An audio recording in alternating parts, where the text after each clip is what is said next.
All right, day 17th. Genesis 41-42 and Matthew 13, first 23 verses. Genesis 41-42. Subtitle: Pharaoh's Dreams. 2 full years later, Pharaoh dreamed that he was standing on the bank of the Nile River. In his dream, he saw 7 fat, healthy cows come up out of the river and began grazing in the marsh grass. Then he saw 7 more cows come up behind from the Nile, but these were scrawny and thin.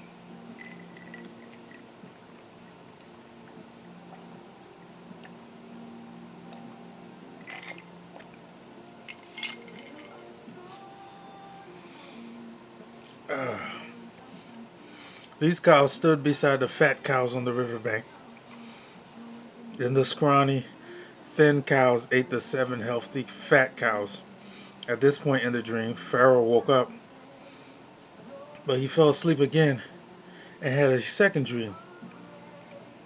This time, he saw 7 heads of grain, plump and beautiful, growing on a single stalk. Then 7 more heads of grain appeared, but these were shriveled and withered by the east wind.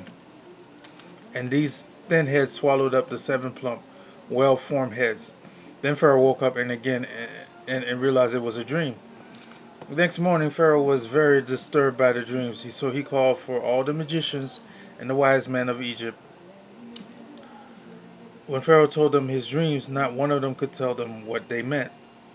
Finally, the king's chief cupbearer spoke up. "Today I have been reminded of my failure," he told Pharaoh. "Some time ago, you were angry with the chief baker and me, and you imprisoned us in the palace of the captain of the guard. One night, the chief baker and I each had a dream, and each dream had its own meaning. There was a young Hebrew man with us in the prison who was a slave of the captain of the guard. He told We told him our dreams, and he told us what each of our dreams meant, and everything happened just as he had predicted. I was restored to my position as cupbearer, and the chief baker was executed and impaled on a pole." Subtitle: Joseph, Interpretation and Counsel. Pharaoh sent for Joseph at once, and he was quickly brought from the prison. After he shaved and changed his clothes, he went in and stood before Pharaoh. Then Pharaoh said to Joseph, "I had a dream last night, and no one here can tell me what it means. But I have heard that when you hear about a dream, you can interpret it." "It is beyond my power to do this," Joseph replied. "But God can tell you what it means and set you at ease." So Pharaoh told Joseph his dream. "In my dream," he said, "I was standing on the bank of the Nile River, and I saw 7 fat, healthy cows come up out of the river and began grazing in the marsh grass. But then I saw 7 sick-looking cows, scrawny and thin, come up after them. I have never seen such sorry-looking animals in all the land of Egypt. These thin, scrawny cows ate the 7 fat cows. But afterwards you wouldn't have known it, for they were still as thin and scrawny as before. Then I woke up. Then I fell asleep again, and I had another dream. This time I saw 7 heads of grain, full and beautiful, growing on a single stalk. Then 7 more heads of grain appeared, but these were blighted, shriveled, and withered by the east wind, and the shriveled heads swallowed the 7 healthy heads. I told these dreams to the magician, but no one could tell me what they mean." Joseph responded, "Both of Pharaoh's dreams mean the same thing. God is telling Pharaoh in advance what he is about to do. The 7 healthy cows and the 7 healthy grains of grain both represent 7 years of prosperity.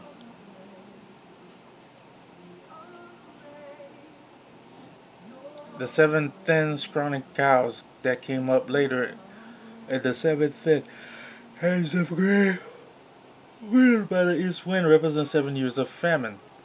This will happen just as I have described it. For God has revealed to Pharaoh in advance what he is about to do. The 7 years will be a period of great prosperity throughout the land of Egypt, but afterward there will be 7 years of famine, so great that all the prosperity will be forgotten in Egypt. Famine will destroy the land.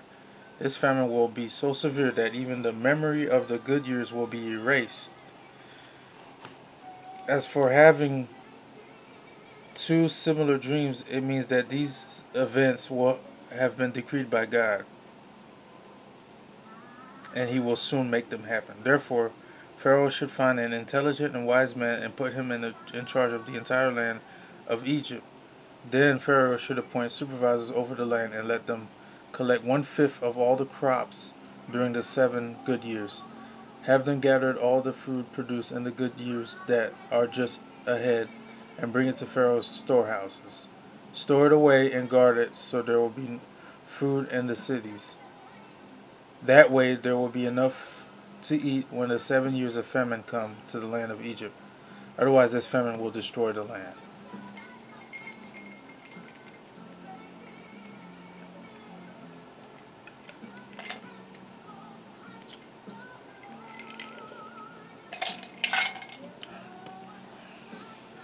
Subtitle: Pharaoh promotes Joseph to power. Joseph's suggestions were well received by Pharaoh and his officials. So Pharaoh asked his officials, "Can we find anyone else like this man, so obviously filled with the Spirit of God?" Then Pharaoh said to Joseph, "Since God has revealed the meaning of the dreams to you, clearly no one else is as intelligent or wise as you are. Excuse me. You will be in charge of my court, and all my people will take orders from you. Only I, sitting on my throne, will have a rank higher than yours." Pharaoh said to Joseph, "I hereby put you in charge of the entire land of Egypt." Then Pharaoh removed his signet ring from his hand and placed it on Joseph's finger. He dressed him in fine linen clothing and hung a gold chain around his neck. Then he had Joseph ride in a chariot reserved for his second in command. And wherever Joseph went, the command was shouted, "Kneel down!" So Pharaoh put Joseph in charge of all Egypt. And Pharaoh said to him, "I am Pharaoh, but no one will lift a hand or foot in the entire land of Egypt without your approval." Then Pharaoh gave Joseph a new Egyptian name, Zaphanith-Paneah. He also gave him a wife, whose name was Asenath. She was the daughter of Potiphar, the priest of On. So Joseph took charge of the entire land of Egypt. He was 30 years old when he began serving in the court of Pharaoh, the king of Egypt. And when Joseph left Pharaoh's presence, he inspected the entire land of Egypt. Subtitle: God provides through Joseph and for Joseph. As predicted, for 7 years the land produced bumper crops. During those years, Joseph gathered all the crops grown in Egypt and stored the grain from the surrounding fields and the cities. He piled up huge amounts of grain like sand on the seashore. Finally, he stopped keeping records because there was too much to measure. During this time, before the first of the famine years, two sons were born to Joseph and his wife Asenath, the daughter of Potiphar, the priest of On. Joseph named his older son Manasseh, for he said, "God has made me forget all my troubles and everyone in my father's family." Joseph named his second son Ephraim, for he said, "God has made me fruitful in this land of my grief." Subtitle: The beginning of the famine. At last, the 7 years of bumper crops throughout the land of Egypt came to an end. Then the 7 years of famine began, just as Joseph had predicted. The famine also struck all the surrounding countries, but throughout Egypt there was plenty of food. Eventually, however, the famine spread throughout the land of Egypt as well. And when the people cried out to Pharaoh for food, he told them, "Go to Joseph and do whatever he tells you." So with severe famine everywhere, Joseph opened up the storehouses and distributed grain to the Egyptians. For the famine was so severe throughout the land of Egypt. And people from all around came to Egypt to buy grain from Joseph because the famine was severe throughout the world. Chapter 42. Israel moves to Egypt. Joseph's brother go to Egypt. When Jacob heard that grain was available in Egypt, he said to his sons, "Why are you standing around looking at one another? I have heard there is grain in Egypt. Go down there and buy enough grain to keep us alive, otherwise we'll die." So Joseph's 10 older brothers went down to Egypt to buy grain. But Jacob wouldn't let Joseph's younger brother Benjamin go with them, for fear some harm might come to him. So Jacob's sons arrived in Egypt along with others to buy food, for the famine was in Canaan as well. Since Joseph was governor of all Egypt and in charge of selling grain to all the people, it was to him that his brothers came. Right. When they arrived, they bowed before him with their faces to the ground. Joseph recognized his brothers instantly, but he pretended to be a stranger and spoke harshly to them. "Where are you from?" he demanded. "From the land of Canaan," they replied. "We have come to buy food." Subtitle: Joseph accuses his brothers to have Benjamin brought. Although Joseph recognized his brothers, they didn't recognize him, and he remembered the dreams he had about them many years before. He said to them, "You are spies. You have come to see how vulnerable our land has become." "No, my lord," they exclaimed. "Your servants have simply come to buy food. We are all brothers, members of the same family. We are honest men, sir. We are not spies." "Yes, you are," Joseph insisted. "You have come to see how vulnerable our land has become." "Sir," they said, "there are actually 12 of us. We, our servants, are all brothers, sons of a man living in the land of Canaan. Our youngest brother is back there with our father right now. No, and one of our brothers is no longer with us." But Joseph insisted, "As I said, you are spies. This is how I will test your story. I swear by the life of Pharaoh that you will never leave Egypt unless your youngest brother comes here. One of you must go and get your brother. I'll keep the rest of you here in prison. Then we'll find out whether or not your story is true. By the life of Pharaoh, if it turns out that you don't have a younger brother, then I'll know you are spies." So Joseph put them all in prison for 3 days. On the third day, Joseph said to them, "I am a God-fearing man. If you do as I say, you will live. If you really are honest men, choose one of your brothers to remain in prison. The rest of you may go home with grain for your starving families. But you must bring your youngest brother back to me. This will prove that you are telling the truth, and you will not die." To this they agreed. Speaking among themselves, they said, "Clearly we are being punished because of what we did to Joseph long ago. We saw his anguish when he pleaded for his life, but we wouldn't listen. That's why we're in this trouble. Didn't I tell you not to sin against the boy?" Reuben asked. "But you wouldn't listen. And now we have to answer for his blood." Of course, they didn't know that Joseph understood them, for he had been speaking to them through an interpreter. uh, Now he turned away from them and began to weep. When he regained his composure, he spoke to them again. Then he chose Simeon from among them and had him tied up right before their eyes. Joseph then ordered his servants to fill the man's sacks with grain, but he also gave secret instructions to return each brother's payment at the top of his sack. He also gave them supplies for their journey home. So the brothers loaded their donkeys with the grain and headed for home. But when they stopped for the night and one of them opened his sack to get grain for his donkey, he found his money in the top of his sack. "Look," he exclaimed to his brothers, "my money has been returned. It's here in my sack." Then their hearts sank. Trembling, they said to each other, "What has God done to us?" Subtitle: The brothers report to Jacob. When the brothers came to their father Jacob in the land of Canaan, they said to him, they told him everything that had happened to them. "The man who is governor of the land spoke very harshly to us," they told him. "He accused us of being spies, scouting the land. But we said we are honest men, not spies. We are 12 brothers, sons of one father. One brother is no longer with us, and the youngest is at home with our father in the land of Canaan. Then the man who is governor of the land told us, "This is how I will find out if you're honest men. Leave one of your brothers here with me, and take grain from for your starving families and go home. But you must bring your youngest brother back to me. Then I will know you are honest men and not spies. Then I will give you back your brother, and you may trade freely in the land." As they emptied out their sacks, there in each man's sack was the bag of money he had paid for the grain.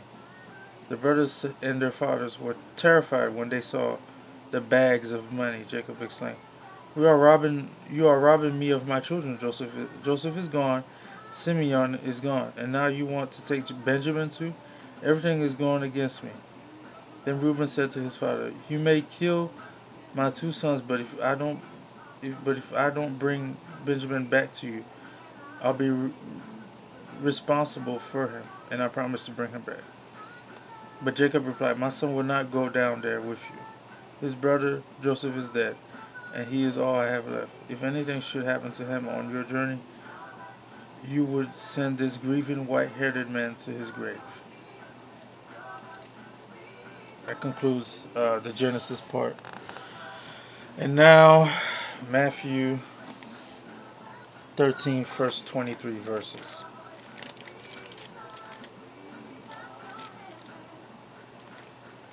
Matthew 13, verse 20. Subtitle, Discourse. Jesus teaches through parables.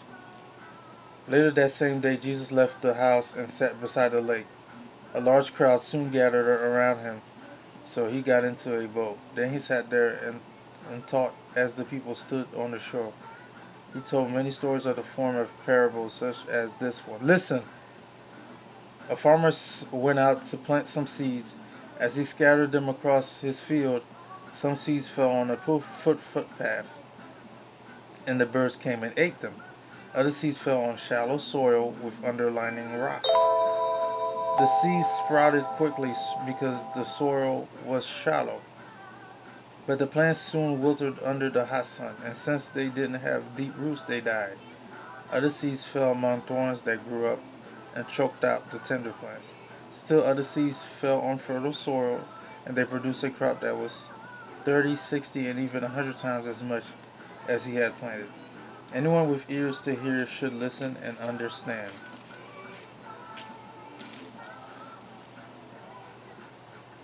His disciples came and asked him, "Why do you use parables when you talk to people?"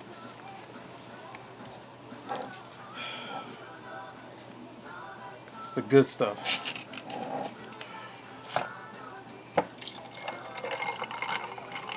It's water. It's sparkling, flavored, sparkling water. Watermelon.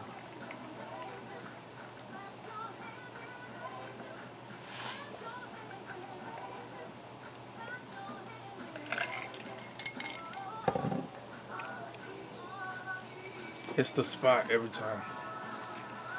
Okay. His disciples came and asked him, "Why do you use parables when you talk to people?" He replied, "You are permitted to understand the secrets of the kingdom of heaven, but others are not. To those who listen to my teaching, more understanding will be given, and they will have an abundance of knowledge. But for those who are not listening, even what little understanding they have will be taken away from them. That is why I use these parables. For they look, but they don't really see. They hear, but they don't really understand. They don't really listen or understand." This fulfills the prophecy of Isaiah that says, "When you hear what I say, you will not understand. When you see what I do, you will not comprehend. For the hearts of these people are hardened, and their ears cannot hear. And they have closed their eyes, so their eyes cannot see. And their ears cannot hear, and their hearts cannot understand. And they cannot turn to me and let me heal them." But be blessed are your eyes because they see, and your ears because they hear. I tell you the truth, many prophets and righteous people long to see what you see, but they didn't see it. And they long to hear what you hear, but they didn't hear it. Now, this is the explanation of the parable about the farmers planting seeds. The seed that fell on the footpath represented those who hear the message about the kingdom and don't understand it. Then the evil one comes and snatches away the seed that was planted in their hearts. The seed on the rocky soil represents those who hear the message and immediately receive it with joy, but since they don't have deep roots, they don't last long. They fall away as soon as they have problems or are persecuted for believing God's word. The seed that fell among the thorns represents those who hear God's word, but all too quickly the message is crowded out by the worries of this life and the lure of wealth, so no fruit is produced. Lastly, the seed that fell on good soil represent those who truly hear and understand God's word and produce a harvest of 30, 60, or even 100 times as much as had been planted. That concludes day 17 of Bible reading. Day 17. Day 17, baby.